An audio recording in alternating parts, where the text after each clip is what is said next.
आज आपण शिल्लक राहिलेल्या भातापासून झटपट बनणारा आणि मुलांना आवडेल असा छानसा पदार्थ बनवतोय.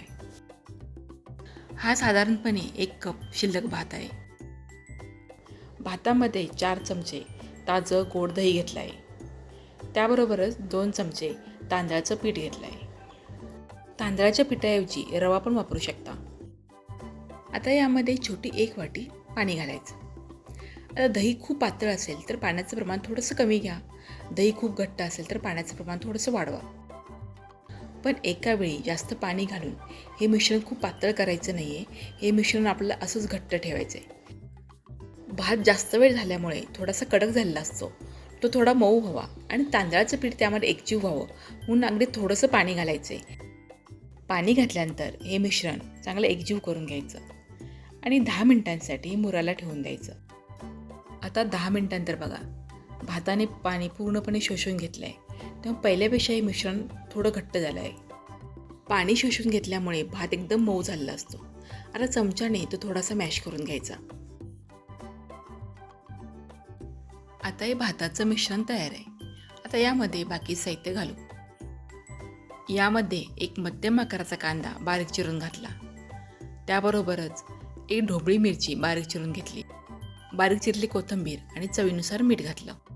यामध्ये बारीक किसलेलं गाजर किंवा मटारही घालू शकतो. आणि थोडं जर तिखट हवं असेल तर हिरवी मिरची, मिरी पावडर किंवा चिली फ्लेक्स घालू शकतो. आता हे सगळं मिश्रण छान एकजीव करून घ्यायचं आणि याचे छोट्या आकाराचे बॉल बनवायचे. म्हणजे आपण ज्या आकाराचे गुलाबजामुन बनवतो ना, त्यापेक्षा थोड्या मोठ्या आकाराचे बॉल बनवायचे. म्हणजे लाडवापेक्षा थोडेसे छोटे आणि गुलाबजामुनपेक्षा थोडेसे मोठे. आणि हे बॉल अगदी सहज बनले जातात कारण भात छान मऊ झालेला आहे आणि बाइंडिंगसाठी आपण तांदळाचं पीठ वापरलेलं आहे. वड्या वापवायच्या चाळणीला थोडंसं तेल लावून घ्यायचं आणि त्यामध्ये हे बनवलेले राईस बॉल ठेवायचे. पण त्यामध्ये थोडंसं अंतर ठेवायचं. एकदम चिकटून ठेवायचे नाहीत कारण ते वाफवल्यानंतर थोडेसे फुलतात. आता हे तयार झालेले राईस बॉल वाफवून घेऊ. त्यासाठी मी एका पातेल्यामध्ये पाणी गरम करायला ठेवलं आहे. पाणी चांगलं उकळलं की त्यावर ही चाळण ठेवायची आणि झाकण लावून मध्यम गॅसवर 5 ते 6 मिनटं छान वाफवून घ्यायची. आता मी गॅस बंद केला आहे आणि राईस बॉल पहा पहिल्यापेक्षा थोडेसे मोठे झाले आहेत. आता ते पूर्णपणे थंड करून घेऊ. आता हे राईस बॉल तुम्ही गरम गरम असेच खाऊ शकता. पण याची चव थोडीशी अजून वाढावी, हे थोडीशी चटपटीत व्हावे म्हणून यासाठी एक फोडणी बनवू. फोडणीसाठी कढईमध्ये 1 चमचा तेल घेतलं. तेल चांगलं गरम झाल्यावर त्यामध्ये मोहरी, जिरं आणि कढीपत्ता घातला. कढीपत्ता हाताने थोडासा चुरून घातला आहे. त्याबरोबरच फोडणीमध्ये बारीक चिरली कोथिंबीर घातली आणि 1 चमचा सांबार मसाला घातला.